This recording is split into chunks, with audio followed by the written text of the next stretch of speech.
Now we're going to talk about something very new, which is radians. If you remember, when we're using the calculator, it actually defaults to radians because in higher level math, especially pre-cal and calculus, you'll see that unit instead of what we normally use to measure angles, which are degrees.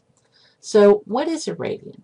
First of all, I'd like you to start by imagining an equilateral triangle that I made from the radius, which I've drawn here. What would the measure of length A be? Well, it'd be 60 degrees. Okay, now what if I took that side here, BC, and I stretched it out and I let point C slide so that this would completely line up with the edge of the circle instead of being a normal straight segment? What would happen to angle A? Well, let me show you. Basically, let me start from the beginning. Here's my circle with the equilateral triangle here. And if I go ahead and do that arc, this is C after I stretch it out. You can see this leg comes in just a teensy bit. It's still congruent, and you'll notice the angle's not quite 60 degrees anymore. It's 57.29 and then some. So what is this exactly? This is 1 radian. This angle is 1 radian when the arc length is 1 radius. So basically we're saying the angle is 1 radian because the arc length is 1 radius. So the question is, how many radii can we wrap around a circle? I'm trying to set up a relationship between degrees and radians.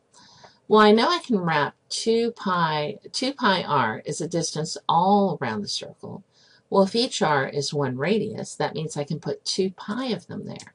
So every circumference is made up of 2 pi radii. So a circle also has 2 pi radians. I can fit in 2 pi of this angle in here. Okay, so to convert, we're going to set up a proportion. It's going to be real simple. The angle measure over all the degrees in an angle, so the measure in degrees over 360 is equal to the radians over 2 pi. So x over 360, because that's part to whole, is radians theta over 2 pi, also part to whole. So in this example, I'm going to convert 80 degrees to radians. Set up your proportion. There's what our initial proportion. Now I substitute. And I know that 80 over 360 is theta over 2 pi. I'm going to go ahead and simplify those zeros to make it a little bit easier and multiply both sides by 2 pi. So I get 16 pi over 36 radians. And I could simplify a little further. It's 4 pi over 9 radians. This is the exact answer. Sometimes you can also do the approximate answer by rounding. And if I put that in my calculator, I get about 1.39 radians. And notice how I say radians instead of degrees. Now I can also go the other way. I can convert radians to degrees. And in this case, I'm going to convert 2 pi over 5. So again, I start with the same proportion, except instead of substituting into the left side, I'm going to substitute into the right. So I've got 2 pi over 5 over 2 pi. One thing is these 2 pi's are going to cancel, and or simplify. That leaves me 1 over 5 over 1, or basically 1/5. Then I can multiply both sides by 360, which gives me 360 over 5. And when I divide that, I get 72 degrees. So 2 pi over 5 radians is 72 degrees. Now, radians are normally expressed in the number of pi. That's the exact answer.